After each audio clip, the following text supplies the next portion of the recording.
Thanks so much for joining us online today. If this is your first time checking us out, welcome. We're so excited that you're here and we would love to get to know you better. Text Gold Creek to the number there on your screen and someone from our Connections team will contact you so that we can meet you. Also, if you call Gold Creek your home already, we are so grateful for you. We cannot have church without you. For your time, for your resources, for all of the energy that you give to our church, thank you so much. And if you're looking for an opportunity to get more involved by giving, text GC Lake Stevens to the number on your screen right now. Enjoy service.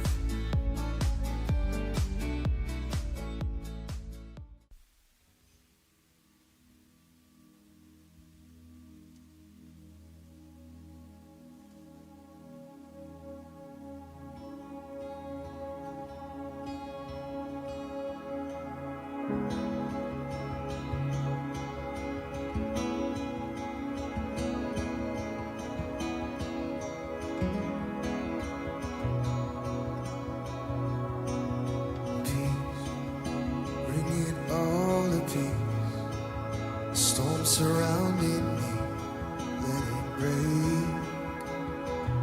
Let your name still call the sea to still, the raging me to still every way.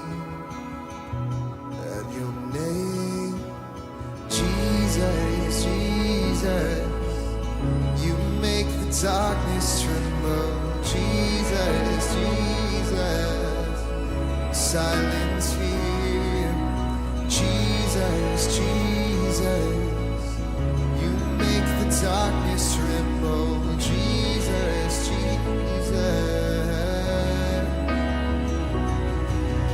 breathe, call these bones to live, call these lungs to sing once again. Whoa. Jesus, Jesus, you make the darkness tremble. Jesus, Jesus, silence fear. Jesus, Jesus, you make the darkness tremble. Jesus, Jesus, we sing again. Jesus, Jesus, darkness tremble. Jesus, Jesus, silence fear. Jesus, Jesus, you make the darkness tremble. Jesus, Jesus, your name is a light that the shadows can't deny.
The shadows can't deny. Your name cannot be overcome. Your name is alive, forever lifted high. Your name cannot be overcome. Your name is alive, that the shadows can't deny. Your name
Good morning, welcome church. Real quick announcement before I kind of jump into the message. We are close with our Semble investment for purchasing the property. I wanted to give you a quick update.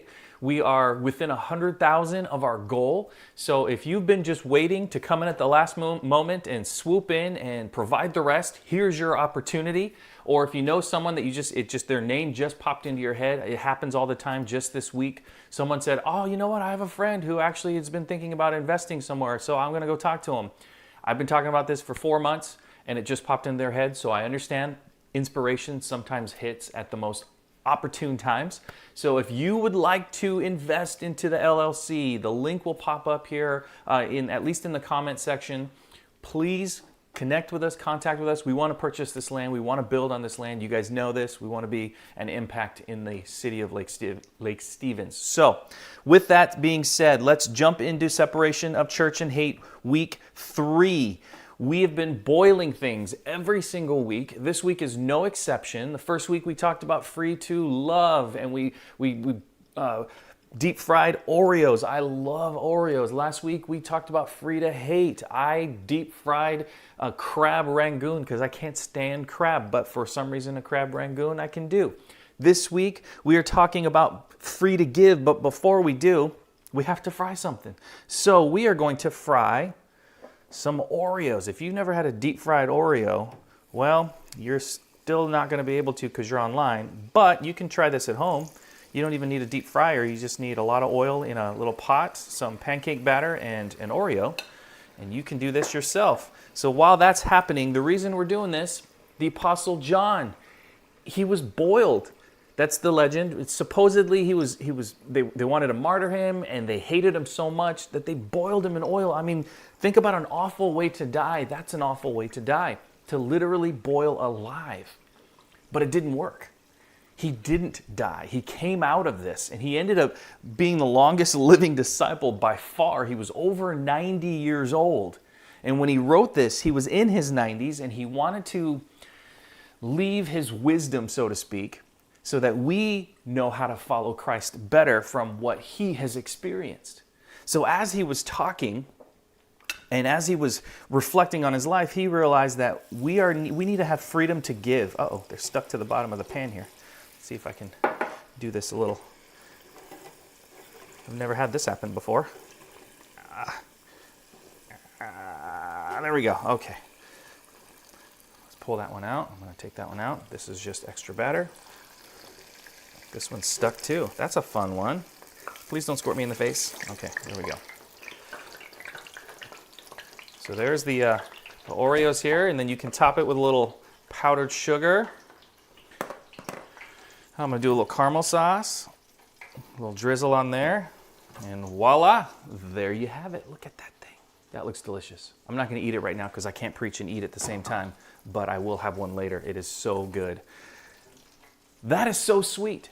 That is so good. You boil this thing in this 375, 400 degree oil, and you take this oil that is so hot and can be destructive, and you put this Oreo in, and it comes out so delicious. Trust me, it is so good. That Oreo cream in the middle gets soft and melty, and of course there's the chocolate and the batter, and then with the caramel mix, holy cow, if you want to get crazy, throw some lemon zest on top of that for a little tart action. Boom. It is so good. But when we talk about being free to give, hate and love can feel the same way. We both give and receive hate. We both give and receive love. We do it every single day. We do it with the people we love the most. We throw hate at them. There's a reason we do that, because where you feel hate and where you feel love is in the exact same spot of your brain. We talked about this last week. It's right there. These emotions, they're both high. You're aggressive either passionately, or you're aggressive in that you want to hit them physically or verbally. When you love someone deeply, you can tend to hate them deeply as well too. There's a reason. It's in the same spot. And if things don't turn out the way that you hoped, it can destroy you. It hurts. But there is something that we can do when we're talking about free to give, John could have came out bitter. I was boiled. I was banished. I was persecuted. I was beaten. I was unfairly prisoned. All these things he can list off, and he can just stew in that bitterness, stew in that oil, and come out just crusty and gross, like a lot of these little pancake batter mixes that don't quite make it out. But he didn't. He came out sweet, and he encouraged us to love each other even when we don't want to, because he did it, because he modeled himself after Jesus, who did it. You got to remember, Jesus wasn't the most popular guy when he walked this earth. Even today, he's not the most popular guy. He was hated to the point of execution. That's how much people hated him. So let's dive in to the master of the person who loved even while being hated. In John chapter 3, verse 1, it says this, "See how very much our Father loves us, for he calls us his children. That is what we are. But the people who belong to this world don't recognize that they are God's children because they don't know him." I feel like this verse is super appropriate right now because we're in a time where we have to wear masks everywhere we go. We have a tough time recognizing just each other. It's so crazy. I mean, I was at a store and I recognized the children. I didn't see the parent anywhere, but I recognized the children, and they were a little bit older. They were older elementary, 5th grade.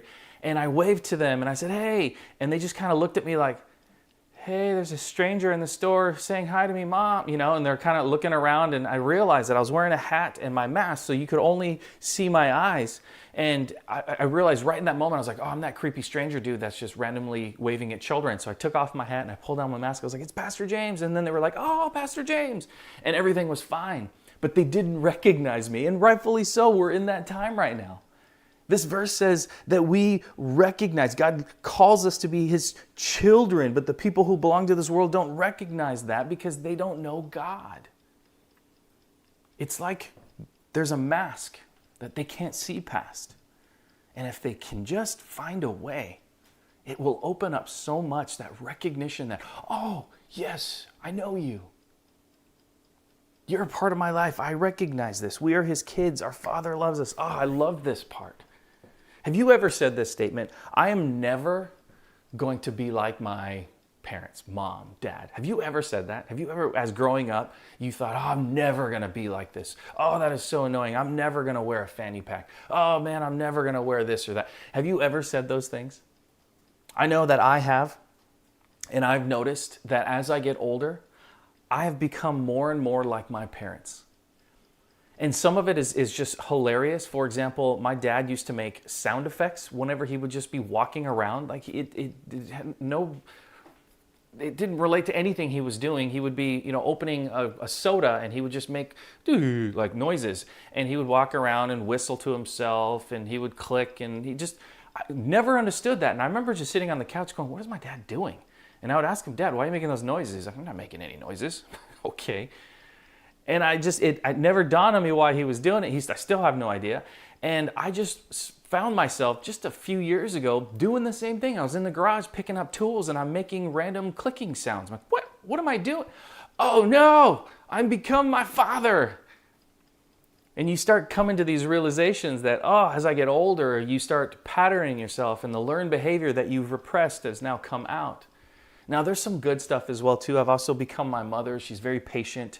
She doesn't flip her lid often. She doesn't get angry very easy. And I've noticed that is me as well, too. So there are good things, there are bad things, there are annoying things that you will pick up as you get older.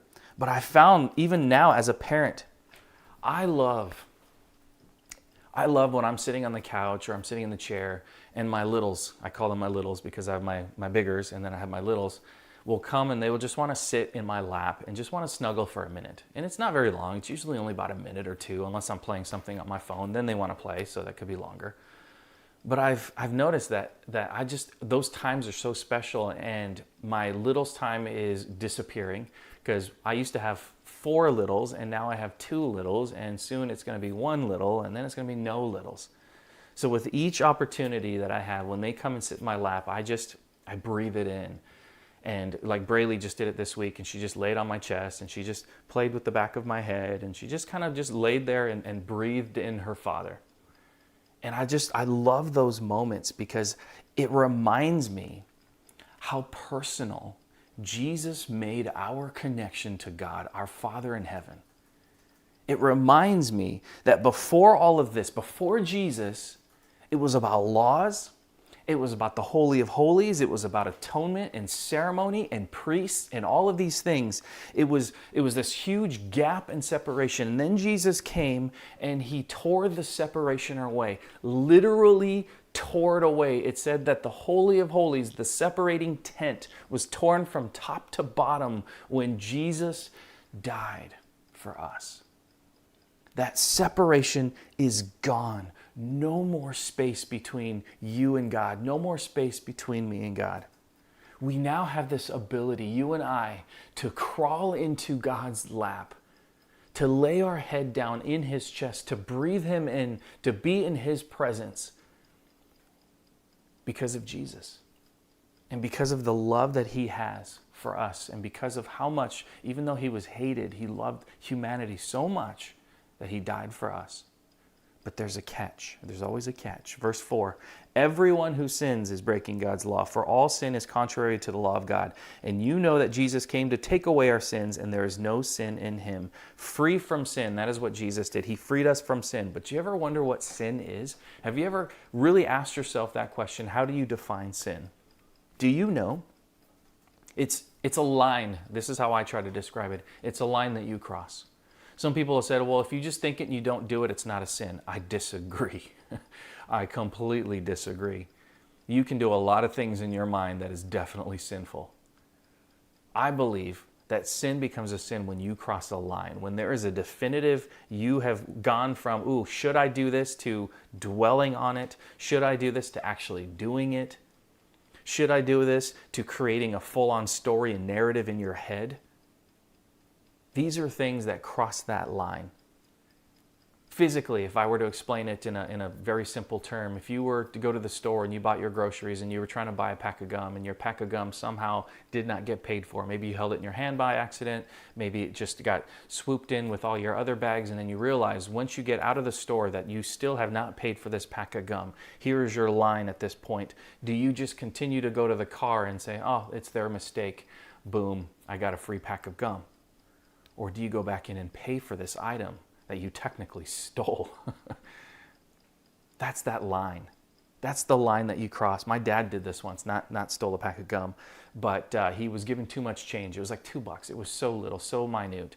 And he was given too much change. He's getting ready to, sometimes if you're in a hurry, you just grab everything and you go, and he's pulled his receipt back out of his pocket and he's putting his money away and he's like, oh no, they gave me $2 too much. And he looked at myself, and my brother was in the car, and he says, get up, let's go back in the store. I got to give them back their change. And I said, Dad, it's just $2. He's like, yeah, but it doesn't belong to me. And he walked back in, and in that moment, when I was 8 years old, he modeled to me that there's a line that you should not cross. As simple as it is, it's the simple lines that are easy to cross, but once you can perfect those, the harder lines become easier.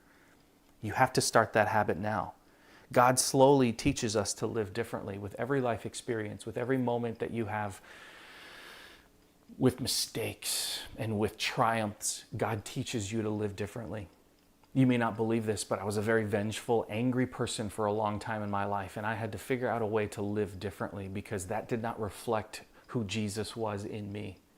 So through time and through messing up relationships and through saying I'm sorry, I've had to learn to get rid of vengeance, anger, fear. Fear was a big one. I would not do something because I was afraid of failing. Well, if that was the reason why, Jesus stopped coming to, if he felt that same fear of failure, he never would have came to earth, right? Like, well, I don't want to die. I don't want to be tortured.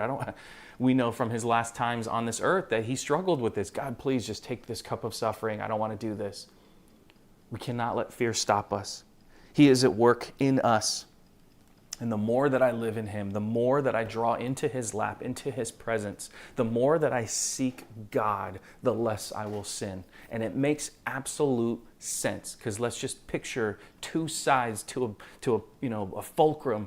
God on one side, sin on the other. The closer you get to God, the further you are from sin. It is just physics, right? You're closer to point A than you are to point B if you're in the middle. So why wouldn't it make sense that if you draw close to God, you draw away from sin? That's how you master this. That's how you become free from sin. Let's keep going here. We don't want to spend our entire message here, even though I could. Verse 11. This is the message you have heard from the beginning. We should love one another. This is from the beginning. Free to love. When he talks about free to give, free to love is a part of it. Because, here's why. Jesus talked about loving each other over and over and over again, to the point that his disciples, when they wrote their letters to the churches and to the other disciples that they were discipling, they said the same stuff. Love God, love each other, over and over again. Why? Because it's important. Those are the things that we take with us eternally. I talked about this last week, the eternal perspective. Not what you gain, not your status, not what they write on your tombstone, but the people and the lives that you impact. That is why he talks about this. And when you look at it, when you read John's letters here, you got to realize that he was one of 12 guys that Jesus brought together that made 0 sense. They made 0 sense. I mean, talk about zealots and rough guys. Jesus had tax collectors in his party, like in his discipleship group. He had thieves. He knew about Judas, but yet he still left him in charge of the money. He had thieves in his group. He had the John and his brother. They were called the sons of Zebedee, the sons of thunder. They were known to be rough and fighters. He had these on-edge, burly dudes. He had quiet guys. He had people that were outspoken when they should have been quiet, like Peter. He had engineers, he had fishermen. He had just a messy collection of this. And if you were to look at it, and they probably did, the people around him were like, how are these guys Jesus' guys? There is no way that they're ever going to get along for long enough for Jesus to impact this world.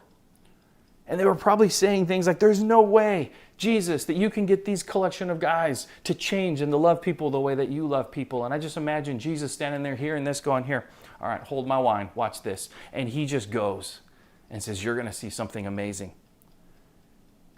And if he can do it, we can do it. And if these guys can do it, you and I can do it. Thieves, terrible people, the fighters, they cursed all the time. They were just rough and tumble guys. These guys became a collection of men that loved deeply. They loved deeply. And we all have to understand that there is a moment in our lives where we're going to have a line to cross between love and hate. And God is going to be whispering. God is going to be screaming. God is going to be pushing. He's going to be pulling and saying, choose love. Choose love. Let's keep going. Verse 12. We must not be like Cain, who belonged to the evil one and killed his brother. Why did he kill him? Because Cain had been doing what was evil and his brother had been doing what was righteous. Don't be surprised, dear brothers and sisters, if the world hates you. Free to be hated. You're going to be hated. Why? I don't know. Maybe it's because we expose a way of life that is not healthy. Maybe it's because we sound judgmental to them, which we probably do, and we probably deserve that. Maybe it's because it feels impossible to overcome something. I don't know. And sometimes maybe it feels like we aren't fun. You know, oh, you guys are Christians. Oh, I'm so sad for you. You guys don't have fun anymore, huh? You just sit around all day and read the Bible and pray and stuff, huh? That's all you do, huh? Those are actual things that people have said to me. I'm like, no, that's not all I do. I mean, think about it. We believe that Jesus is our way to salvation. Let's talk about just basic theology. He's our way to salvation, not just being a good person, not doing a couple good deeds, not letting someone just cut in front of line in front of you, which those are good things.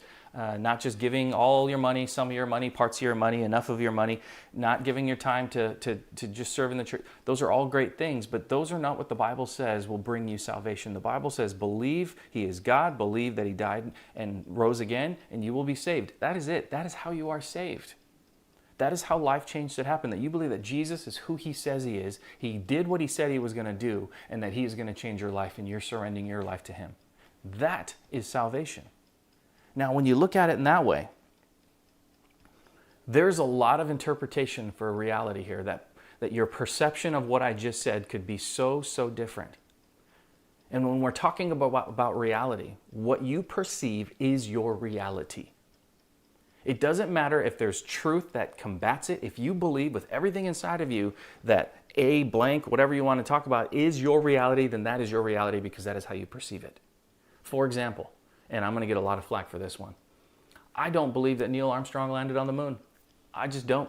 It's been a conspiracy theory for decades, but I think that the government and NASA faced some pressure because the Russians were closer than the Americans to landing on the moon. So they said, let's go to Hollywood and let's just do it on a soundstage. That's just my personal belief. That's my perception of what happened. I think eventually we landed on the moon.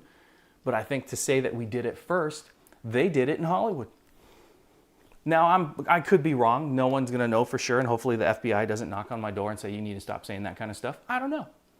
But that's my perception. And that's a silly one, I know. But that's my perception. So for me, that could be my reality. What you believe is your reality. So when we're talking about free to being hated, people have a perception of Christians, of you. And a lot of it is deserved because of the way we have attacked people. And some of it is unfair because we didn't attack everyone. But that perception is still there. So you have to find ways to push through and show them this is not who everyone is. This is not who I am. You can't change the people around you, but you can change yourself and show them the reality of what Christ and life change can do. Show them your life. Verse 16, we know what real love is because Jesus gave up his life for us, so we also ought to give up our lives for our brothers and sisters.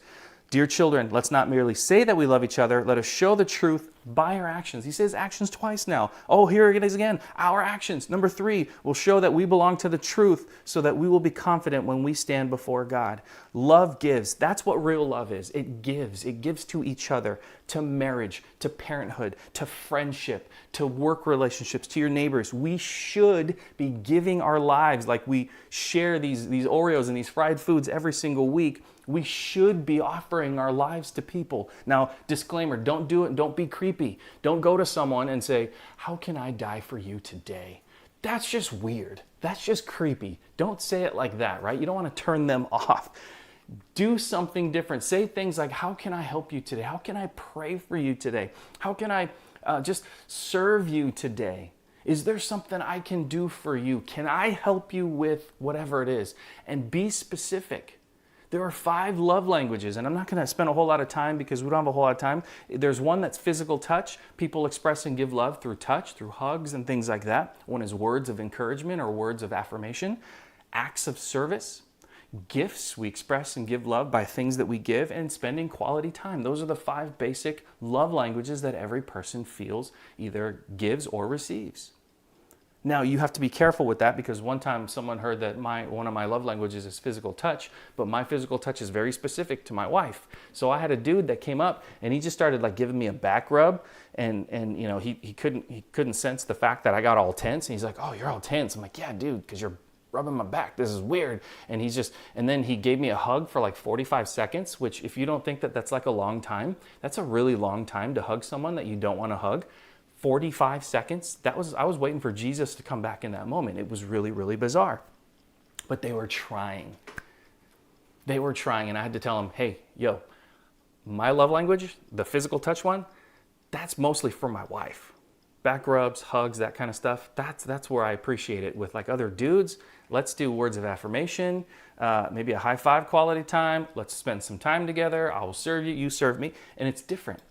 But we find ways to connect. We have to meet them at their level. That's the thing too, is he was trying to meet or to show love by having me meet him at his level. When that didn't work, we have to meet them at their level. Real love meets them where they are. It doesn't make them have pre-qualifications or you have to meet these standards before I can love you. It means just going to them. If they're on their knees, you drop to your knees and you love them on your knees. That's what real love is, because this is the last verse in verse 23, and this is his commandment. We must believe in the name of his son, Jesus. Love one another just as he commanded. There's the first 2 greatest commandments right there, repeated again. Love God, that's the Son. Love each other. He just says it over and over again. Free to love, free to give. That means we love God and we love each other. That's it. So what I'm going to do right now is to close, is I'm going to offer us a chance to love God and love each other. First thing I want to do is love God. If you've never given your life to God, If you've never given even a thought to following Jesus full time, and you're listening today, and you've been just kind of wondering what this Christianity thing is all about, and here's your opportunity right now. And God is speaking to you. And he is saying, I want you to come follow me. I want you to love me. I want you to believe that Jesus is who he says he is. I want you to surrender your life and allow freedom and allow God's love to explode inside of you. If you want to experience that, if you want to experience what it's like to be a Christ follower, here's your chance. I want you to text, I'm in. That's it. Just text, I'm in. And someone else will connect with you today, either myself or Mariah or someone else on staff. We will connect with you and we will walk with you and we will pray with you and we will let your life change from this moment. And I'm so excited to walk with you on that if that's the decision that you're making right now. Love God. Now, some of you have been turning away from God and you need to turn back to God. Here's your chance as well too. Turn back to God. He is saying, I'm here. I've never left. Come sit in my lap. Come breathe me in. Spend some time with me. And he is convicting you to do that right now. And at the end of this message, you may just need to spend some time, just you and God alone. Just praying, just listening, maybe weeping, I don't know. But spend some time with God. And then the third thing is love each other. This is what I want you guys to do. And this might be awkward or this might be fun for you. Everyone has a phone. I'm going to ask you to pull out your phone. You have your phone? I want you to pull up your text messages and I want you to just pick someone random. I don't know who is in your phone right now. I don't know who's in your heart. Maybe it's the first person that pops up because we all have a string of messages that pop up. Maybe it's the first person that pops up. And I want you to just pick someone right now in your feed that you just feel like you need to encourage in this moment, that you need to show love to, that you need to give love to. It might be someone that there's tension with. If so, rebuild, reconcile, start that first step. Maybe it's a family member or a friend that you just need to reach out and say, hey, I want to reconnect. I know that there's some tension, let's fix it. Or it could just be someone that you feel like, I just want to pray for this person right now. Here's your chance. Pull that name up, send them a text right now. I'm thinking about you, I'm praying for you, I love you, whatever it is, I don't know who this person is. And send them a message of encouragement and of hope. And do it now. Don't do it later. Oh, I'll do it later when I'm eating lunch. Do it right now because you will not do it later. And if you want, do it numerous times. Go through all of them. There's no cap on encouragement. Encourage as many people as you want. But here's your chance to love someone else. So I want to encourage you to do that. I'm going to pray for you and then we're going to be done. Heavenly Father, we thank you so much for all that you do. I pray for those that made a decision today to follow you for the first time that says, I am in. God, I just praise you so much for them. I pray for those that need to turn back to you right now, that they just spend some time just doing some business with you, just getting it out, just laying before you, just breathing you in. And I pray for realness and authenticity in them right now. And then I pray for our encouragement. I pray that every person watching right now spends some time just encouraging each other and telling each other how much they love them. And I ask for these things in Jesus' name. Amen. Thank you guys again for being here, for being online. We're excited to be here. Hopefully, the plan is, if we can get some good internet, we're going to try to do all of this live, but we're still working on that. Just hold tight. I know some of you guys have been asking, so I wanted to give you that update. Miss you guys, love you guys, and I'll see you next time.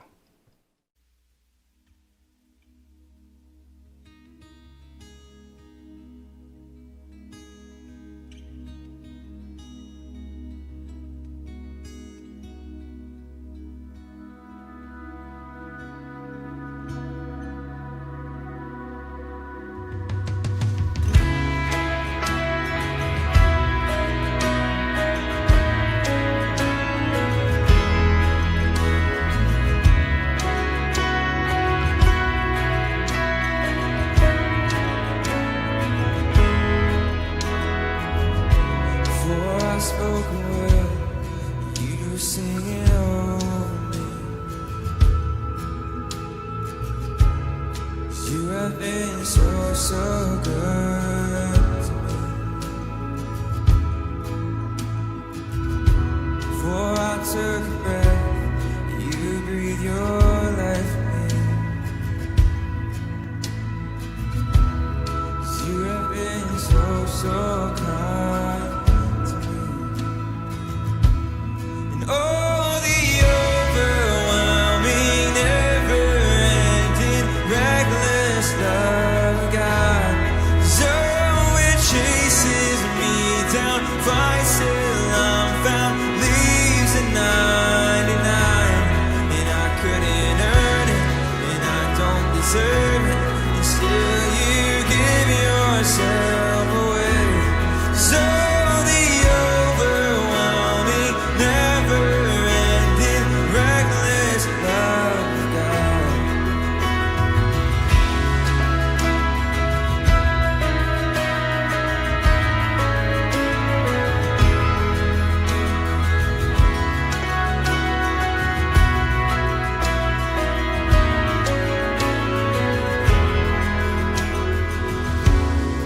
I was your fault, still your love fought for me. 'Cause you have been so good to me. I found no worth, you paid it all for me. 'Cause you have been so kind to me. Oh, the overwhelming, never-ending, reckless love of God. So it chases me down, fights till I'm found, leaves at 99. And I couldn't earn it, and I don't deserve it, and still you give yourself away. So the overwhelming, never-ending, reckless love of God,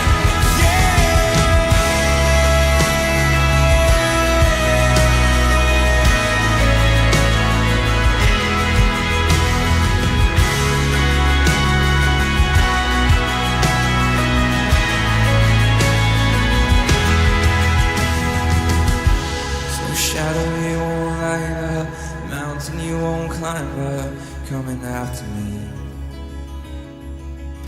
There's no wall you won't kick down, lie you won't tear down, coming after me. There's no shadow you won't light up, mountain you won't climb up, coming after me. There's no wall you won't kick down, lie you won't tear down, coming after me.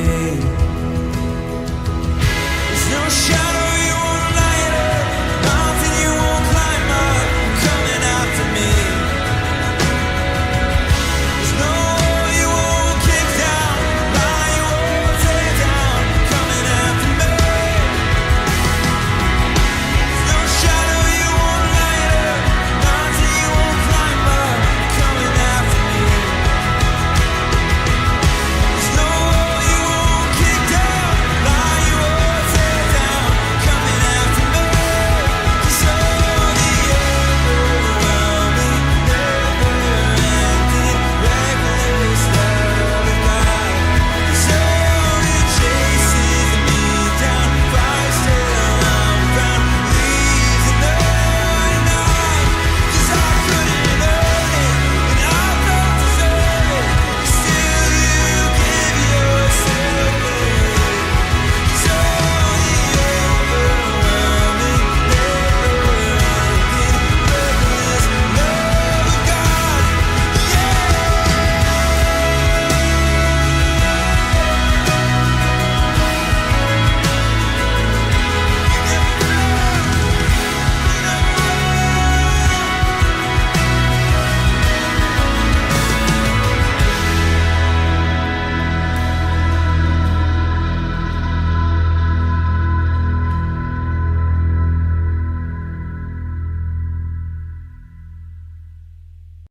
Thanks so much for joining us today. To make sure that you stay up to date with everything happening at Gold Creek, check out our website, goldcreek.org, follow us on all of our social media platforms, and make sure you download the app onto your phone. Have a great week, and we'll see you next time.